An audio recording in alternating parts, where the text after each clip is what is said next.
kay Alegria kay ang canyoneering gibuksan na. Opisyal nga gilusad balik ang tourism activity sa lungsod sa Alegria ni adtong Agosto 31 nga gipahigayon sa Barangay Compostela nga naila silang canyoneering activity. 15 ka tuig ang milabay ang Barangay Compostela usa sa mga pinakakabus nga barangay sa Alegria. Apan sa pagkadiskubre sa ilang canyoneering activity, ang ilang barangay nag-una na sa turismo sa ilang lungsod. Og tungod sa COVID-19 pandemic ug sa pagsirado sa turismo, daw nibalik sa karaan nga estado ang maong barangay. Apan karon nga mahibalik na ang turismo sa maong lungsod, dakong pasalamat gayud sa mga tour guides ug operators nga mahibalik na sab ang ilang pagpanginabuhi. Tungod sa hitabo nga wala na to panganduya naabot nga akong mga tour guide loy sud kayo kay nawadaan sila panginabuhi. Sud sa 5 ka bulan siguro na nakatibulaag mi unya nangandoy mi nga unta babalik. So karon ni anamang gyud ang pag-open sa relaunching o sa reopening sa canyoneering. Ako ikalipeg dako og uban sa akong mga tour guide nalipay gid sila na sila karon sa akong luyo. So mahinaut ko nga sa ngadto-ngadto maka-recover nami. Mato di Department of Tourism 7 Regional Director Shalimar Tamano nga ang canyoneering usa sa mga bag-o lang nga nadiskubre nga tourism activity. World famous ang maong lungsod sa ilang canyoneering activity nga gidayog yud sa mga langyaw gikan sa laing-laing mga nasod sama sa Germany, Korea ug China. Matod pa niya nga aron ma-appreciate nimo ang canyoneering, kinahanglan gyud nimo kini i-experience ug gani siya mismo ni ambak sa Canlaob Falls atol sa opening. Difference between Cebu and our other destinations in Asia, no? Cebu man gud is an active destination.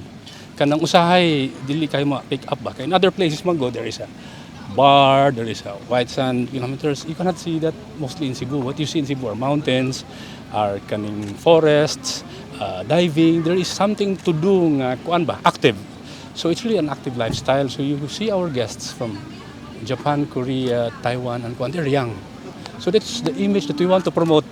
Cebu is safe, Cebu is sustainable, and Cebu is young. So walay rason nga kita diri sa lungsod sa Alegria, labi na ninyo diri sa Barangay Compostela, magluya-luya ta. Kinahanglan with the presence of Governor Gwen with us this morning, maunta ni siya makapa-inspire ninyong tanan nga maningkamot gyud ta haron mapalambo nato ang atong turismo sa Alegria. Sa iyang pamulong, si Gobernador Gwendolyn Garcia miawhag sa mga Sugboanon nga mutabang sa pagbuhi balik sa local tourism. But we are 3.2 million Cebuanos in the province of Cebu. Naanadaan ang market. Kung ang matag Sugboanon mutabang lang sa iyang isig ka Sugboanon, kisa pa may magtinabangay kung dili kita na mismo mga Sugboanon. O diskubriha.